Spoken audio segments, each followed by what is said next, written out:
Hello नमस्कार दोस्तों। आज फिर मैं आपके सामने उपस्थित हूँ अपने टॉपिक को आगे कंटिन्यू करने के लिए।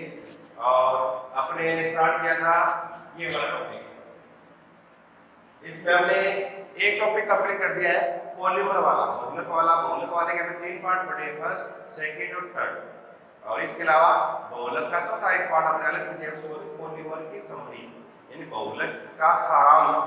जो एग्जाम के दृष्टिकोण से हमने एक टेबल बनाई थी, बहुत इंपॉर्टेंट है। कौन सी बहुलक की इकाई क्या है, मोनोमर यानी पॉलीमर की मोनोमर क्या है, उसका यूज यानी उपयोग किया, वो हमने टेबल बनाया था। पॉलीमर की समरी जो है ना, पॉलीमर समरी, उस टॉपिक के अंदर वो चौथा पार्ट हमने किया था। पॉलीमर के चार पार्ट किए थे, पॉलीमर वाला पूरा हो गया आपका। इसके बाद हम पॉलीमर के क्वेश्चन जो है ना वो करेंगे एक दिन, 2-4 दिन बाद पॉलीमर के क्वेश्चन आपको हेल्प करवाऊंगा, कौन से एग्जाम के दृष्टिकोण से इंपॉर्टेंट क्वेश्चन है, पेपर सॉल्व करेंगे बढ़िया तरीके से। इसके साथ ही हमारा एक टॉपिक चल रहा था पदार्थ की संरचना, स्ट्रक्चर ऑफ मैटर का टॉपिक चल रहा था। तो स्ट्रक्चर ऑफ मैटर जो है, इस स्ट्रक्चर ऑफ मैटर हमने 3 पार्ट कर लिए पूरे। अब आपको जानकारी के लिए जो बच्चे इस मैटर यानी स्ट्रक्चर ऑफ मैटर के पार्ट 4 को देखेंगे, उनसे मैं रिक्वेस्ट करूंगा वो structure of matter part first second third भी देखें। अब बता दो थोड़ा सा हल्का सा, फर्स्ट में कौन कौन सी चीजें पढ़ी थी। स्ट्रक्चर ऑफ मैटर फर्स्ट के अंदर हमने मैटर की स्ट्रक्चर में मीनिंग, मैटर का यानी उसका अर्थ क्या है, फिर यानी क्लासिफिकेशन ऑफ मैटर यानी पदार्थ का वर्गीकरण, और वर्गीकरण में लिखा है भौतिक आधार के आधार पे और केमिकल बेसिस के आधार पे हमने किए थे। उसमें स्ट्रक्चर ऑफ मैटर फर्स्ट के अंदर हमने यानी भौतिक यानी फिजिकल बेसिस पर गैस, लिक्विड, सॉलिड, प्लाज्मा और बीईसी, 5 हमने इसके टाइप किए थे। और उसमें एग्जाम के दृष्टिकोण से कौन सी चीजें इंपॉर्टेंट है वो हमने इसमें पार्ट फर्स्ट में किया था। फिर हमने पार्ट सेकंड स्टार्ट किया था। पार्ट सेकंड के अंदर हमने क्या किया, उसकी केमिकल जो है बेसिस पर उसका क्लासिफिकेशन किया था। और केमिकल बेसिस पे 2 पार्ट थे, एक तो प्योर, दूसरा इम्प्योर, यानी एक तो शुद्ध, दूसरा था अशुद्ध। शुद्ध में हमने यानी प्योर के अंदर 2 पार्ट किए थे, एक तो हमने किया था उसमें तत्व वाला, सेकंड किया था हमने यौगिक, और इम्प्योर के अंदर हमने क्या मिश्रण लिखा था। और पार्ट सेकंड में हमने तत्व के बारे में पढ़ा। पार्ट सेकंड में एलिमेंट है क्या, किस प्रकार से एलिमेंट को दर्शाते हैं, वगैरह वगैरह जो भी एलिमेंट के फैक्ट वगैरह सारे पार्ट सेकंड में। और फिर पार्ट थर्ड के अंदर भी हमने एलिमेंट को आगे और जारी रखा था, जिसमें हमने पीरियोडिक टेबल भी बनाई थी। उसको बनाने का तरीका एक अलग से मैंने ये यानी 5 मिनट में पीरियोडिक टेबल बनाना सीखी। उसके अंदर हम अलग से मैंने एक वीडियो डाला है 10-12 मिनट का, जिसके अंदर आप टेबल बनाने को शॉर्ट में किस प्रकार से आप एडजस्ट करेंगे, शॉर्ट में किस प्रकार से टेबल बनाएंगे, वो बनाने का तरीका उसमें मैंने अलग से पीरियोडिक टेबल को 5 मिनट में सीखी, ये अलग से डाला है वीडियो मैंने। तो पार्ट थर्ड के अंदर भी एलिमेंट के बारे में पढ़ा था। पार्ट थर्ड में एलिमेंट में हमने कहा था एलिमेंट पूरा हो गया, लेकिन उसमें अगर आप जोड़ना चाहो तो एक टॉपिक या एक तो पॉइंट और जोड़ सकते हो, जिसमें हमने कुछ फैक्ट लिखे थे कि कौन सा एलिमेंट क्या है, किधर पाया जाता है, किसका तापमान का मान बॉइलिंग पॉइंट ज्यादा है, किसका कम है, इस प्रकार से कुछ फैक्ट लिखे थे।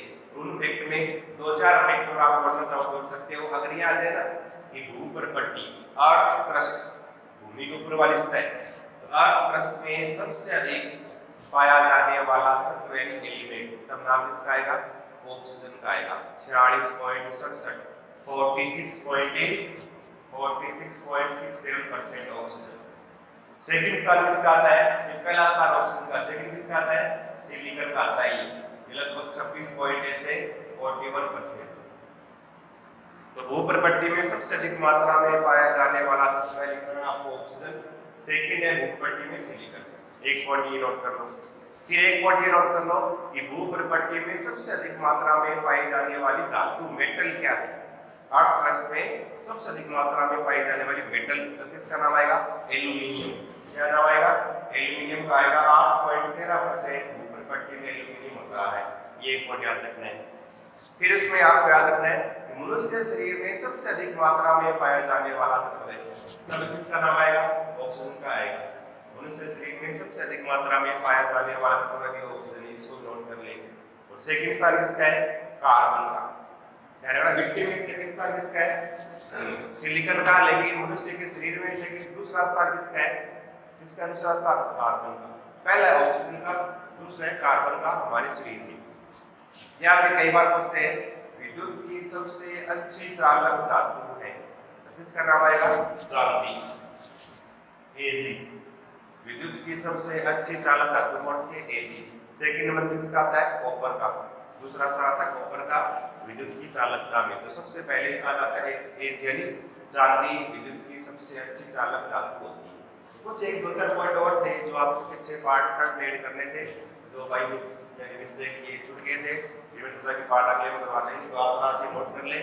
इसके बाद हमें आज जो हमें करना है वो क्या करना है कि स्ट्रक्चर ऑफ मैटर, पदार्थ की संरचना, और इसमें लिखो पार्ट नंबर 4 भाग 4 पदार्थ की संरचना पार्ट 4, और यहाँ पार्ट 4 हम स्टार्ट करेंगे। और पार्ट 4 स्टार्ट करोगे ना पार्ट 4 में देखो शुद्ध में हमने दो पार्ट टाइप लिखे हैं। शुद्ध दो टाइप क्या लिखे हैं? एक लिखा है तत्व है, दूसरा लिखा है यौगिक। तत्व हमारा पूरा हो गया। इसके बाद अगला लिखो यौगिक। क्या लिखेंगे? यौगिक यानी पदार्थ की संरचना भाग 4 में कौन लिखो? यौगिक। इसको क्या बोलेंगे? कंपाउंड। क्या कहेंगे इसको? कंपाउंड। यौगिक यानी कंपाउंड।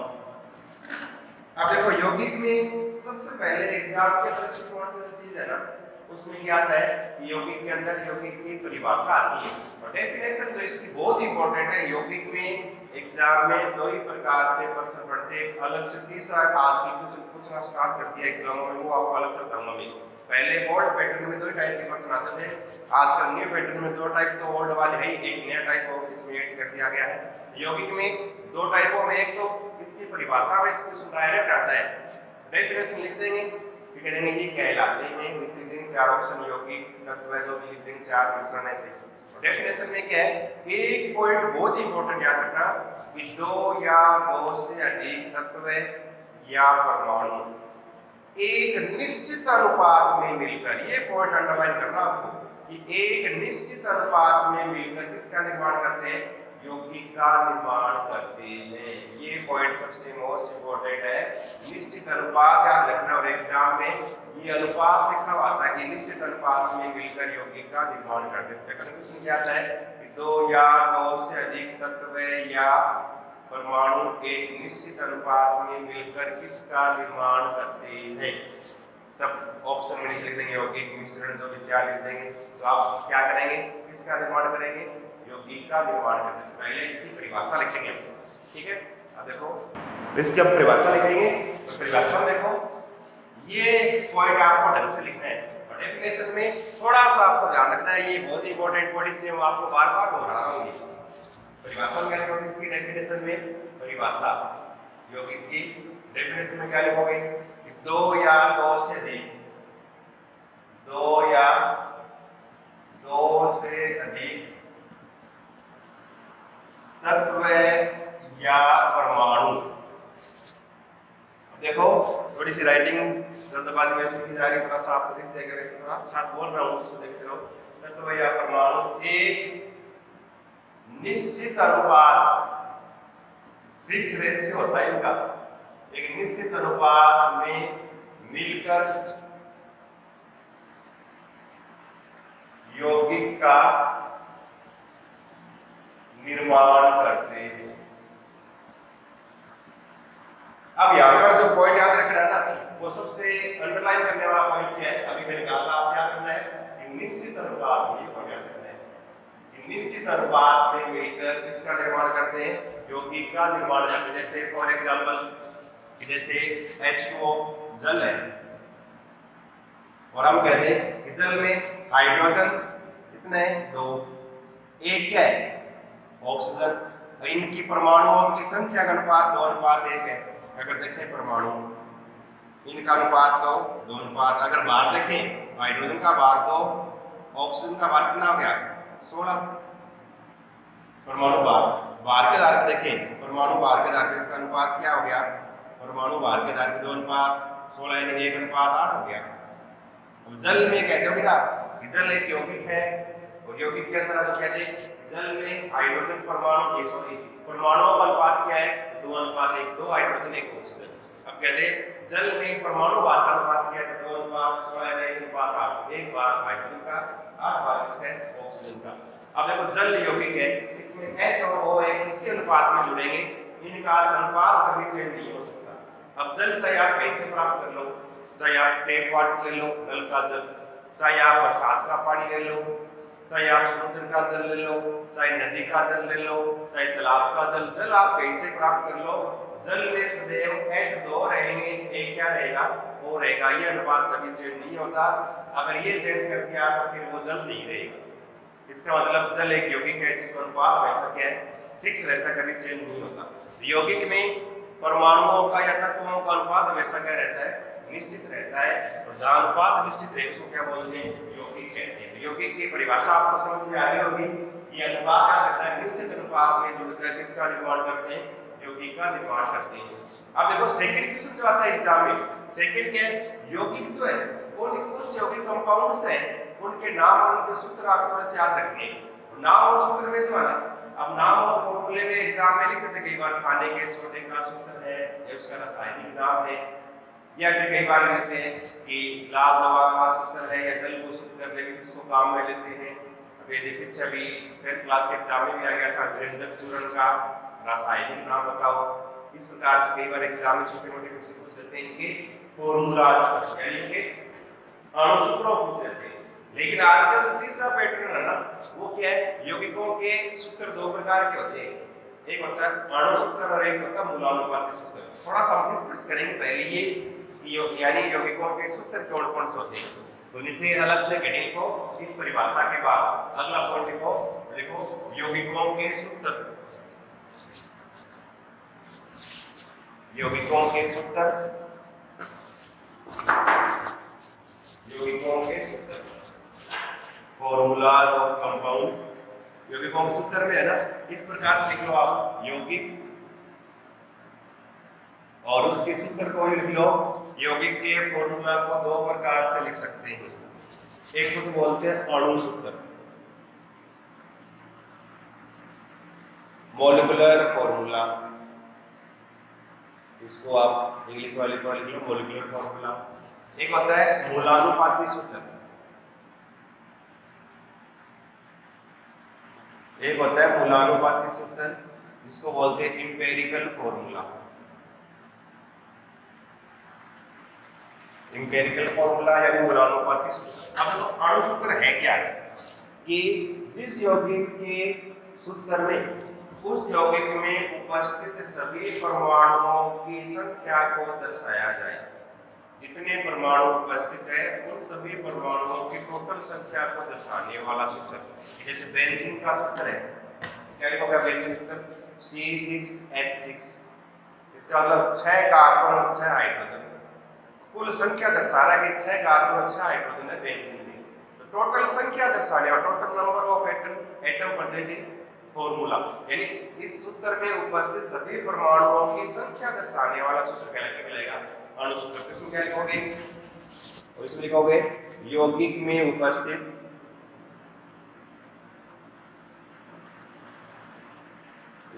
उपस्थित सभी परमाणुओं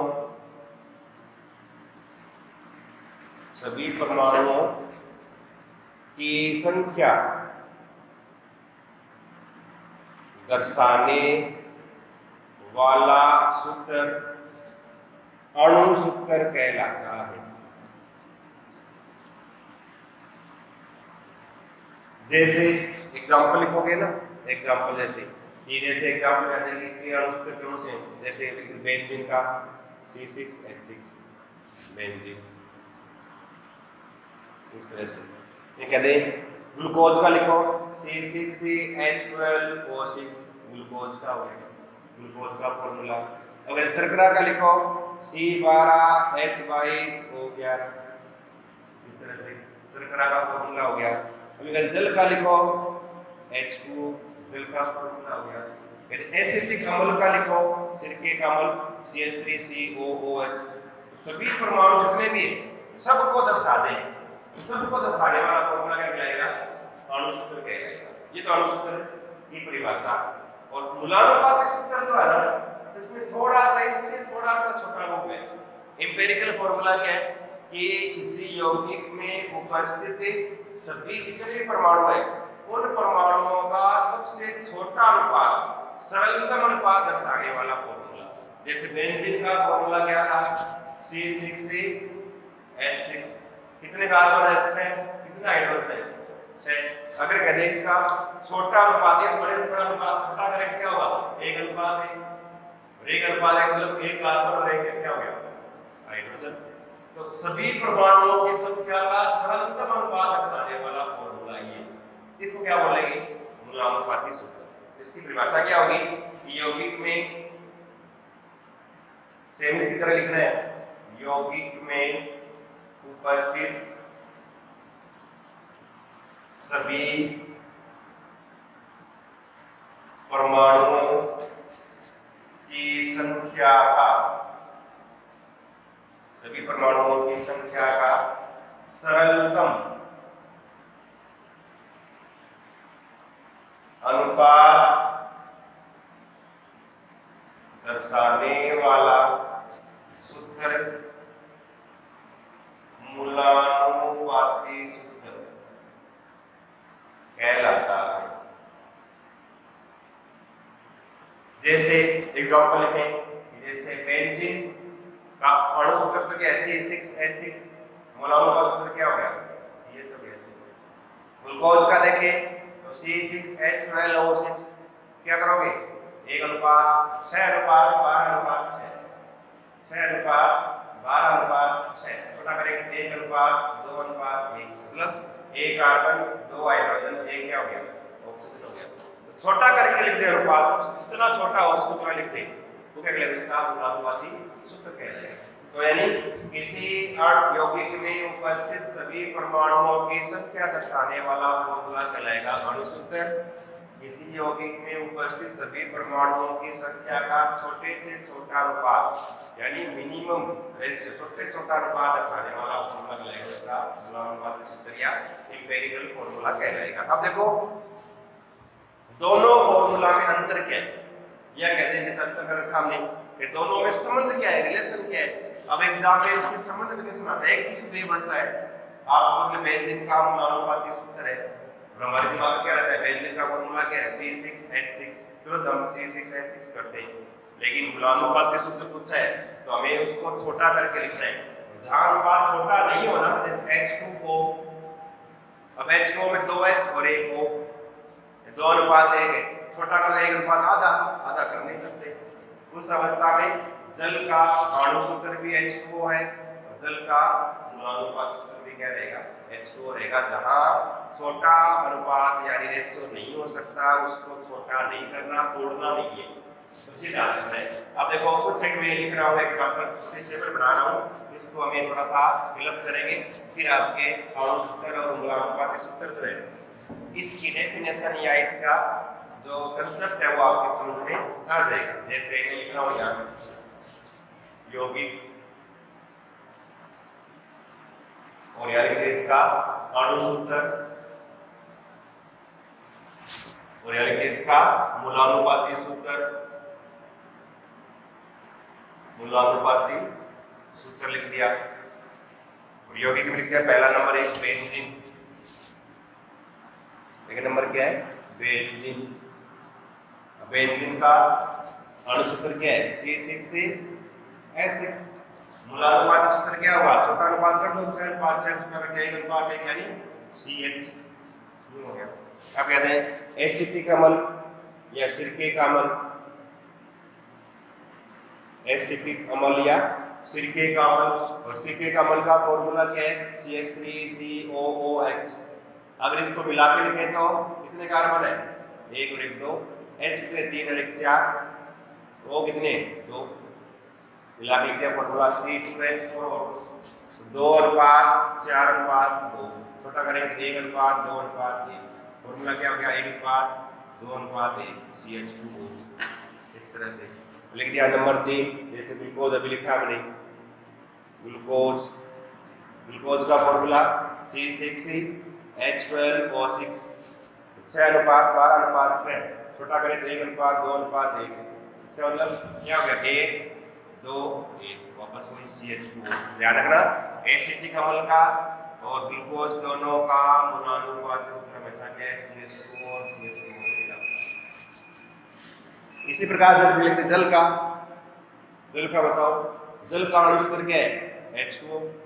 अब इस H2O को तोड़ नहीं सकते, 2:1 है ना, तो इसको आपको 1:2 नहीं करना है, 2:2 1 लिखना है इसको। क्या रहेगा इसका H2 ही रहेगा, इसका क्या ये मूलानुपाती सूत्र। इसका मतलब आणु सूत्र और मूलानुपाती सूत्र आपको पहचानने आनी चाहिए। टोटल संख्या दर्शाने वाला फॉर्मूला कहलाएगा उसका अणु सूत्र, और टोटल संख्या का छोटे से छोटा अनुपात दर्शाने वाला फॉर्मूला क्या कहलाएगा उसका मूलानुपाती सूत्र कहलाएगा। तो एक अणु सूत्र एक मूलानुपाती सूत्र, दोनों का एक कंसेप्ट है, यहाँ पे क्लियर हो गया होगा। इसके बाद अगला इसके टॉपिक जो है वो करेंगे हम अणु सूत्र और मूलानुपाती सूत्र दोनों के अंदर रिलेशन क्या, दोनों में क्या संबंध है, और समझ करेंगे ना। अब देखो बहुत इजी सा है, अगर आपको थोड़ा सा याद रखिए, आराम से रखने वाला कुछ नहीं है।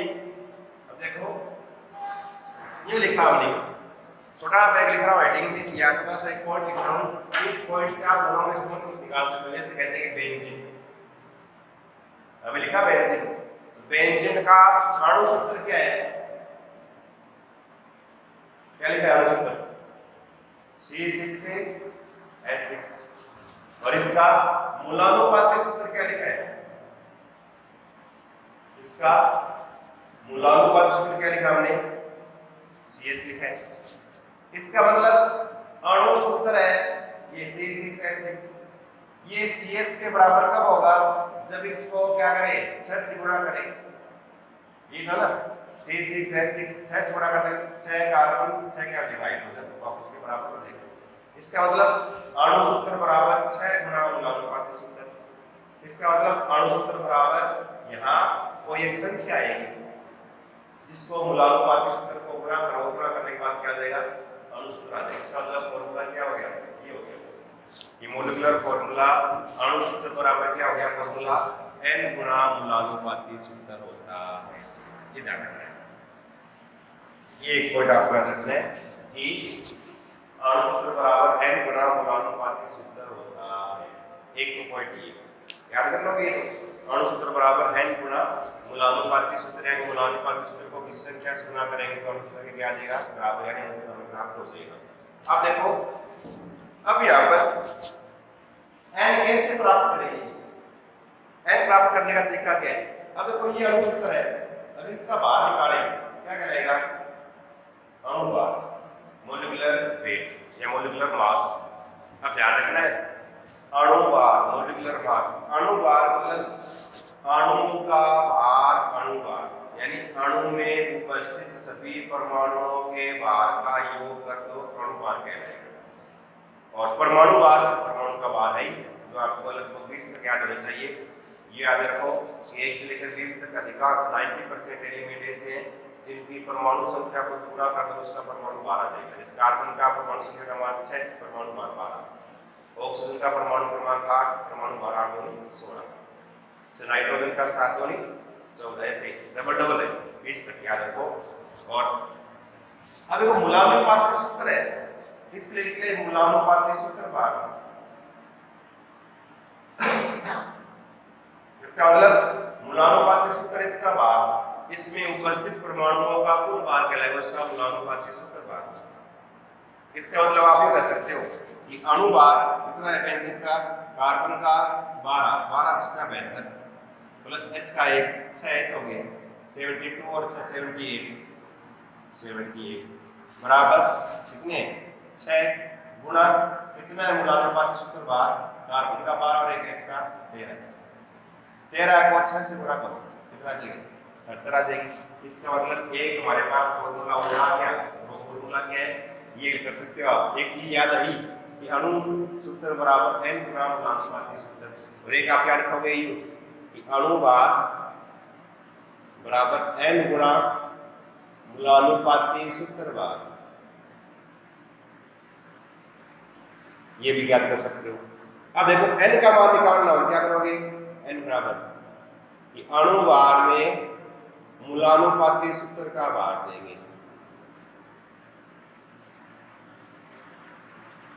ये क्या देगा इतना माना।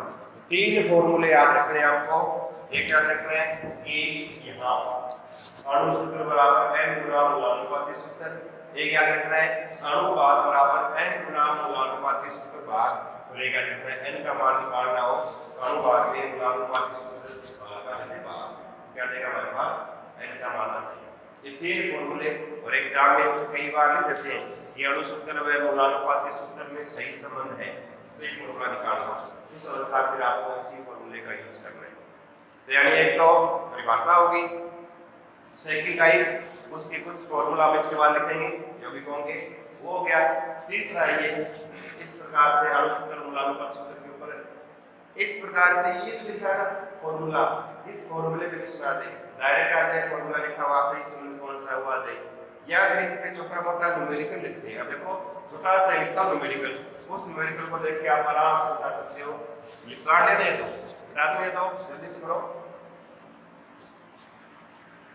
इसके बाद देखो अगला क्वेश्चन, अगले इसमें इस पे एग्जाम में न्यूमेरिकल बेस्ड क्वेश्चन कैसे आता है, और न्यूमेरिकल बेस्ड क्वेश्चन में इस प्रकार से किया है। क्वेश्चन क्या लिख दिया, यदि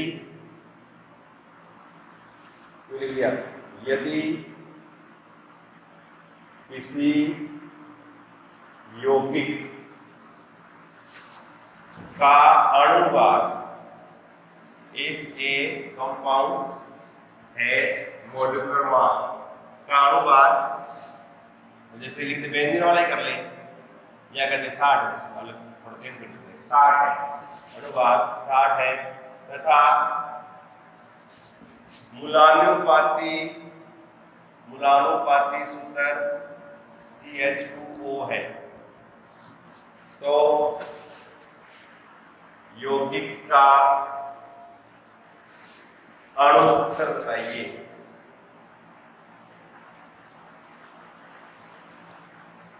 यौगिक का अणु सूत्र बताइए। अब क्वेश्चन आ गया, ये अणु सूत्र निकालना है।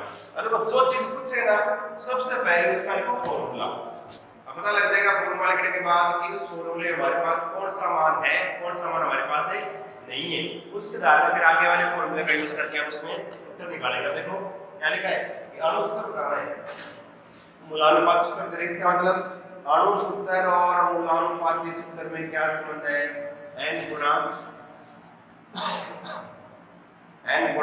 मूलानुपाती सूत्र, ये फॉर्मूला है।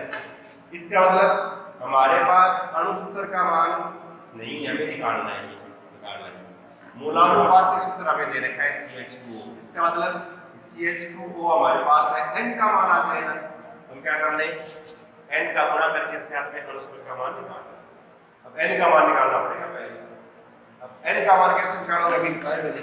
n का निकाल, n बराबर क्या लिखा है, अणुभार बटे मूलानुपाती सूत्र भाग, मूलानुपाती सूत्र भाग। अब अणुभार का मान निकालने रखा है 60, इस तरह से। अब मूलानुपाती सूत्र का भार, अब दे रखा है मूलानुपाती सूत्र, तो इसका भार निकाल सकते हो। कार्बन का भार 12, H का 1 और 1 2, O का 16, उल्टा काउंट कर लो कितना हो गया 30 आ गया। 30 कर दें, इसको डिवाइड करें 30 से भाग गया, कितना आ गया 2।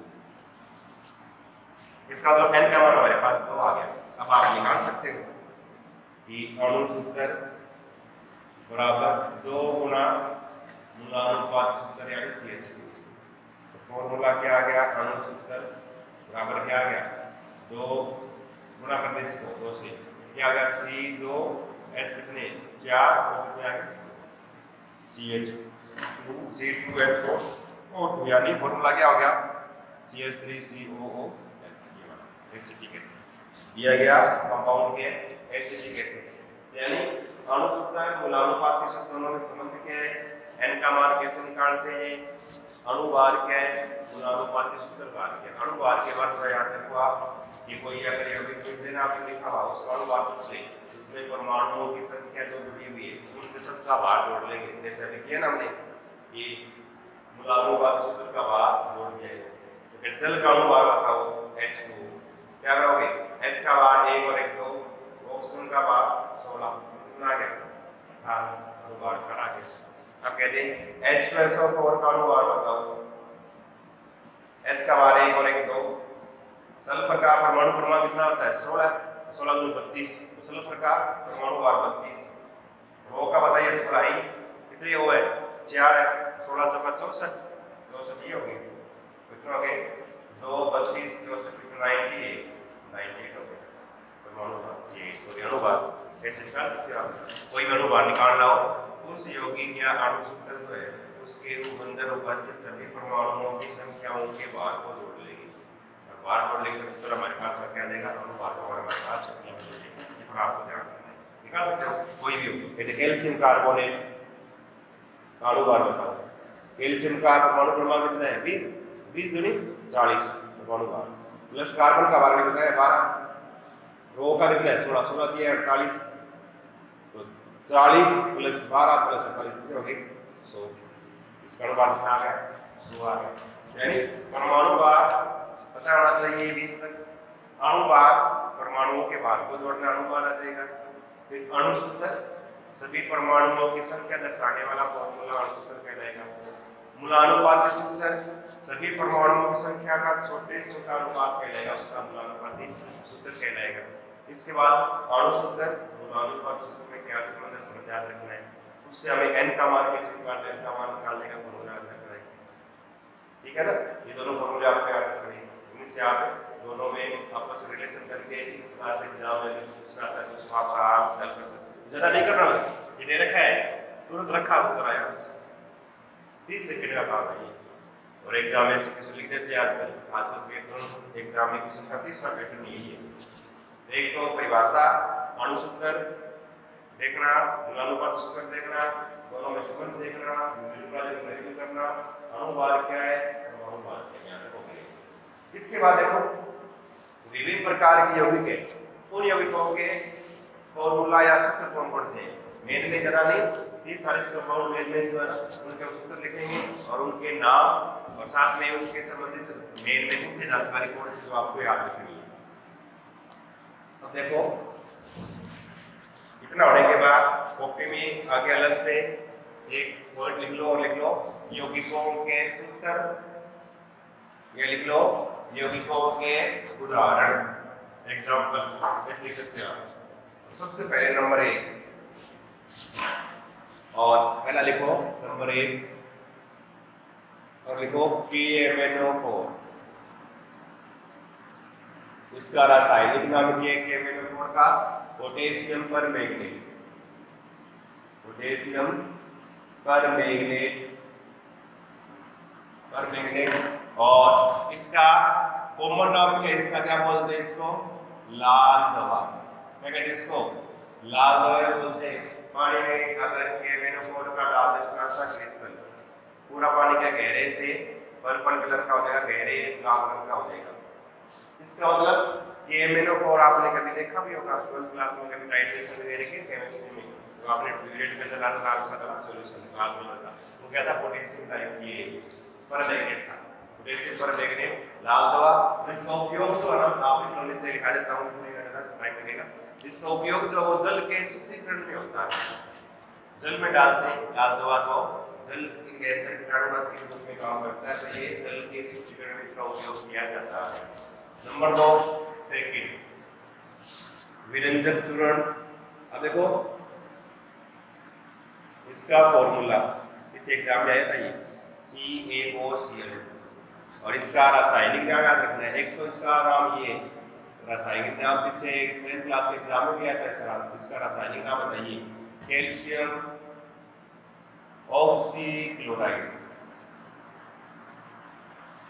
लेकिन वैसे सबसे जो एक्यूरेट नाम है इसका बिल्कुल सही नाम है तो लिख देते कैल्शियम ऑक्सीक्लोराइड जनरली नॉर्मली नाम है ये लेकिन इसका बिल्कुल रासायनिक सही नाम तो वो ये है कौन सा है calcium chloro hypochloride calcium chloro hypochloride इसको बोलते हैं और विरंजक चूर्ण कहते हैं इसका कॉमन नाम क्या इसका है विरंजक चूर्ण ब्लीचिंग पाउडर विरंजक चूर्ण या इसको बोलते हैं ब्लीचिंग पाउडर ब्लीच करने में काम आता है ब्लीच मतलब महिलाएं करती है चेहरे पे जो होता है ब्लीच करना स्किन पे ब्लीच का मतलब रंग उड़ाना चेहरे का काला रंग आते हैं किसी का व्हाइट रंग आते हैं तो मतलब ब्लीचिंग करना यानी कपड़ों से रंग उड़ाने के अंदर किसका यूज होता है इस ब्लीचिंग पाउडर का यानी विरेंजन चूर्ण का उपयोग कपड़ों से रंग को हटाने में काम आता है। इसके अलावा जल के शुद्धिकरण में भी काम लेते हैं, लाल दवा की तरह जल के शुद्धिकरण में भी काम आता है। साथ में कपड़ों पर विरंजन क्रिया के अंदर भी इसी कैल्शियम ऑक्सीक्लोराइड या कैल्शियम क्लोरोहाइड्रोक्लोराइड का उपयोग किया जाता है विरंजन चूर्ण का। और ये जब फूटता है ना, ये इस तरह से विरंजन क्रिया करता है, ये फूटता है जब फूटेगा ये इस तरह से प्लस O, इसको बोलते हैं नवजात ऑक्सीजन, इनोसेंट यानी इनोसेंट ऑक्सीजन यानी नवजात ऑक्सीजन है ये बिल्कुल। और ये नवजात ऑक्सीजन बहुत अधिक क्रियाशील है। तो रंगीन कपड़ा होगा ना, ये रंगीन कपड़ा और ये इसके संपर्क में आएगा नवजात ऑक्सीजन से क्या हो जाएगा, ये रंगीन हो जाएगा ये।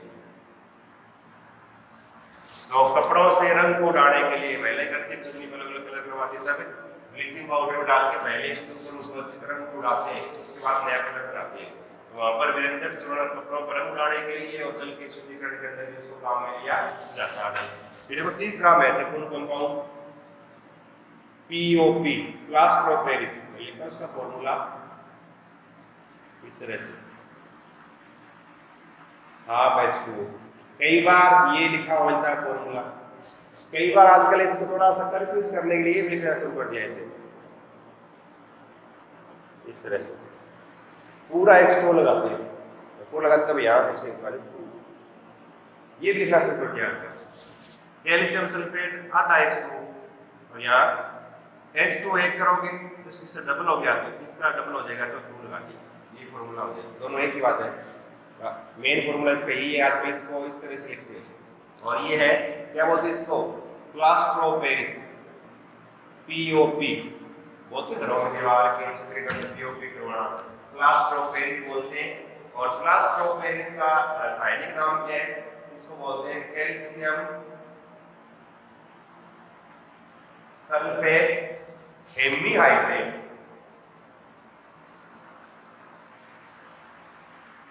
कैल्शियम सल्फेट हेमीहाइड्रेट बोलते हैं इसको, आधा दल का कैल्शियम सल्फेट हेमीहाइड्रेट।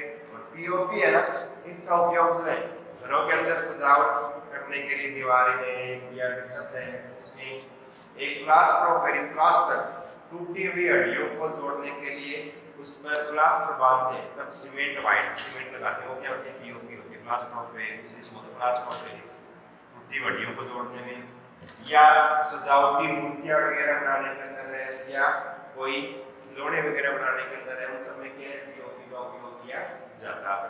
या अगर कैल्शियम सल्फेट हेमीहाइड्रेट, उसको पीओपी बोलते हैं।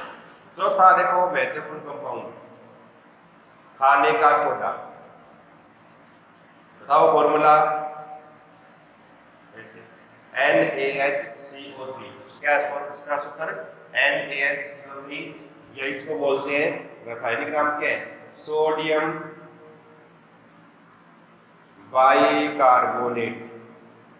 क्या कहते हैं इसको, सोडियम बाइकार्बोनेट, ये इसको बोलते हैं सोडियम हाइड्रोजन कार्बोनेट बोलते हैं, सोडियम बाइकार्बोनेट या इसको सोडियम हाइड्रोजन कार्बोनेट भी कहा जाता है, बाई की जगह हाइड्रोजन लगा सकते हैं। और क्या नाम है इसका, खाने का सोडा।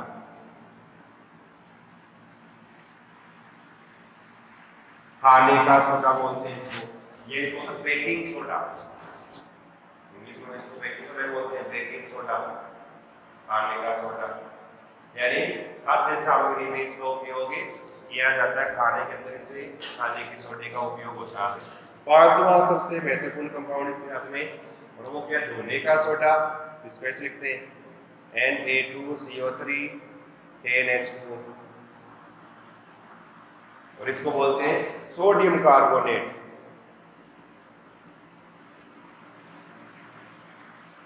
या हाइड्रेट सोडियम कार्बोनेट, ये जल इसको बोलते हैं क्रिस्टलीय जल, क्रिस्टलीय जल है, गर्म करने पर ये उठ जाता है, सिर्फ बचेगा सोडियम कार्बोनेट जिसको सोडा एसिड बोलते हैं, बाद में हो जाएगा सोडा एसिड। ये सोडियम कार्बोनेट है जिसको क्या बोलते हैं, धोने का सोडा, वॉशिंग सोडा बोलते हैं इसको, धोने का सोडा ये बोलते हैं वॉशिंग सोडा।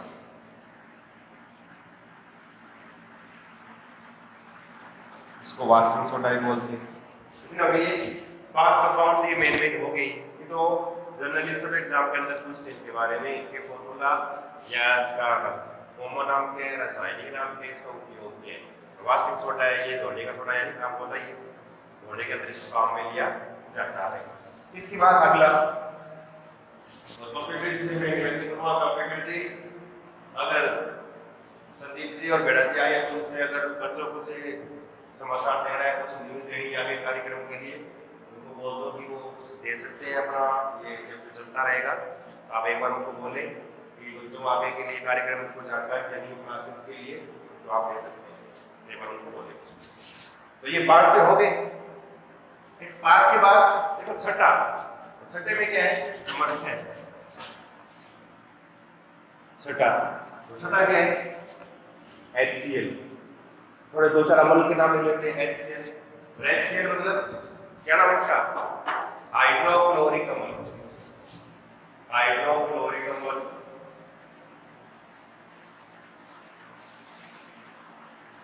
हाइड्रोक्लोरिक अम्ल या कई बार बाथरूम में वगैरह है इसको टॉयलेट वगैरह साफ करने में काम में लेते हैं। और देखो कहते हैं नमक, नमक का बताओ है ना, नमक का नमक का क्या लिखते हैं, NaCl, NaCl लिखते हैं, तो सी भी आ गई, इसलिए इसको नमक का तेजाब बोलते हैं, इसको नमक का तेजाब, नमक का तेजाब कहते हैं। टॉयलेट वगैरह साफ करने में इसका उपयोग किया जाता है। और HCl है यानी केमिस्ट्री लैब में, यानी रासायनिक लेबोरेटरी या प्रयोगशाला जो है उनके अंदर अभिकर्मक के रूप में HCl का उपयोग किया जाता है। NaCl नमक है, इसका एक नाम और है सोडियम क्लोराइड, या लिखा हुआ है साधारण नमक लिखा हुआ है, तब भी NaCl है सोडियम क्लोराइड। इसको टेबल साल्ट, इसको टेबल साल्ट भी बोलते हैं। खाने में डालते हैं, खाने खाते समय के खाना जो खाते हैं उसमें हमारे टेबल के ऊपर रहता है, इसलिए इसको टेबल साल्ट बोलते हैं। टेबल बार-बार ये सब्जी वगैरह में डालना हो, रोटी डालते हैं क्या, रोटी पहले डाल जाता है, तो अगर सब्जी में डालना हो तो समझता है टेबल पे इसको काम में इसको टेबल साल्ट कहते हैं NaCl। उसके बाद 8वां एक HNO3, क्या बोलते हैं इसको, सोरिक अम्ल, क्या बोलते हैं इसको, सोरिक अम्ल। सोरा क्या है, NO3, इसको बोलते हैं सोरा, इसमें से NO3 है, यहाँ भी NO3 है, क्या बोलते हैं सोरिक अम्ल। इसका नाम क्या है, नाइट्रिक अम्ल, क्या बोलते हैं इसको, नाइट्रिक अम्ल। और यहाँ सोरा यानी इसको क्या बोलते हैं, पोटेशियम नाइट्रेट,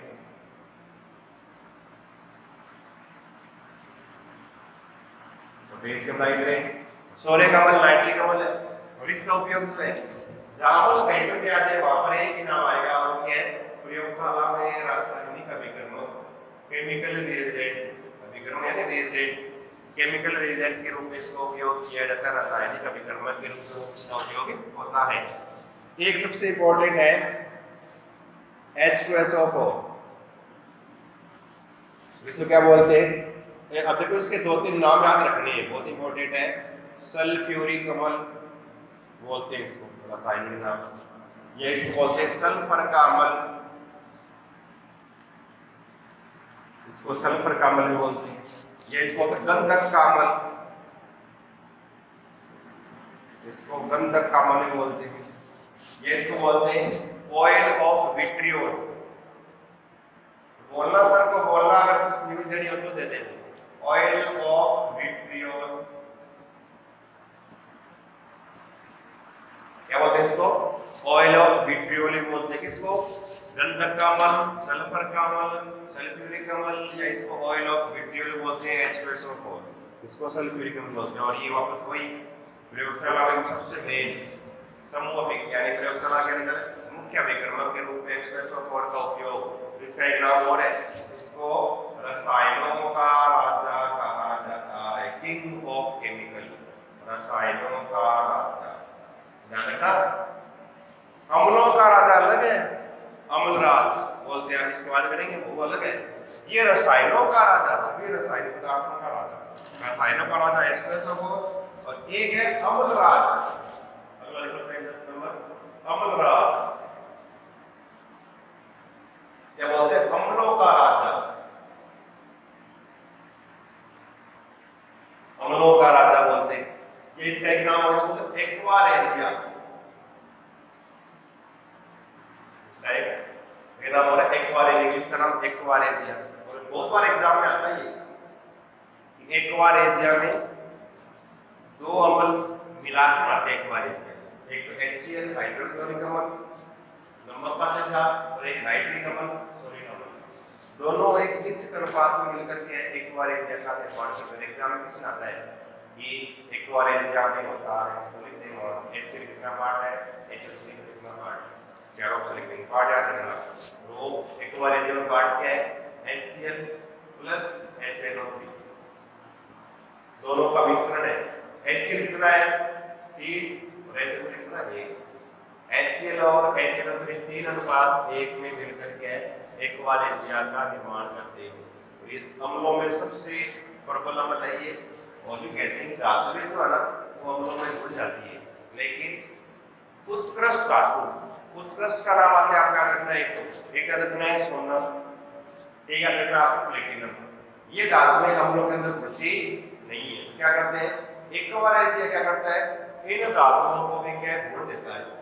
इसलिए एक्वारेजिया में ये दो अम्ल मिले हुए, इनका आपको कोर्स याद रखना है। HCl का पार्ट कितना है 3, नाइट्रिक एसिड का पार्ट कितना है 1, तो 3 भाग HCl का 1 भाग नाइट्रिक अम्ल मिला के इसका निर्माण करता है अम्लराज, यानी अम्लों का राजा का निर्माण करता है। एक तो अम्लराज, तो अम्लों में कौन कौन से हो गए, 3-4 हो गए, ये HCl हो गया, HNO3 हो गया, H2SO4 हो गया, एक एक्वारेजिया हो गया। उसके बाद 11 नंबर एक को देख लो, और ये भी बहुत इंपॉर्टेंट है, इसको बोलते हैं ना एसिटिक अम्ल, सिरके का अम्ल, CH3COOH, इसको एसिटिक अम्ल, ये इसको बोलते हैं सिरके का अम्ल, विनेगर जो है ना सिरके का अम्ल, और ये दुर्बल अम्ल है। और अम्ल आपको पता है स्वाद में क्या होते हैं, खट्टे होते हैं। ये दुर्बल अम्ल है, इसका उपयोग अधिकतर अचार के अंदर भी करते हैं। कहीं अगर आप रेस्टोरेंट वगैरह में जाओगे ना, रेस्टोरेंट जाओ खाना खाना, वहां जाओगे तो आपको वहां प्याज मिलेंगे, लाल लाल रंग के प्याज मिलेंगे। तो लाल कलर के प्याज जो होते हैं ना, उनके अंदर प्याजों को किस में डाल कर रखते हैं, वो इस एसिटिक एसिड यानी सिरके के अम्ल में डाल कर रखते हैं। उसको 4-5 दिन पहले पुराने प्याज खराब भी नहीं, काम में प्याज जब खाओगे तो आप बिल्कुल खट्टे यानी आपको स्वादिष्ट लगेंगे।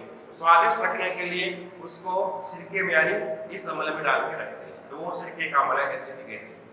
इसके अलावा देखो इनपुट और याद रखना अम्लों में HCl, HNO3, H2SO4, aqua regia, acetic acid, और इसमें एक आता है carbonic acid. Carbonic acid, carbonic acid का फॉर्मूला क्या है H2CO3, ये कार्बोनिक एसिड का फॉर्मूला याद रखना है। ये अम्लों में मुख्य मुख्य अलग से हम पूरा ना एक अम्ल क्षार का टॉपिक पढ़ेंगे, वहां पर अलग से कराएंगे आपको citric acid, lactic acid, malic acid अलग अलग आएंगे, है ना, बेंजोइक एसिड कौन से किस फल में कौन सा अम्ल होता है वो अलग से करेंगे। यहाँ तो हम नॉर्मल इनके फॉर्मूले काम में आते हैं वो लिखे हैं ये फॉर्मूले। इसके अलावा कुछ सूत्र और है इसके अलावा, और इन फॉर्मूलों में क्या है, तो देखो कितने कितने हो गए 11 हो गए। 11 के बाद कुछ एक एस के जिनके एग्जाम में सूत्र आते हैं एस के कोर्स, और एस वाले सूत्र जो आते हैं ना, एस वाले सूत्र में 3-4 एस के फॉर्मूले आपको याद रखने हैं, जैसे ए बार बीबीएस क्या बोलते हैं इसको, इसको गेलेना, क्या बोलेंगे इसको, इसको गेलेना बोलते हैं, याद रखना।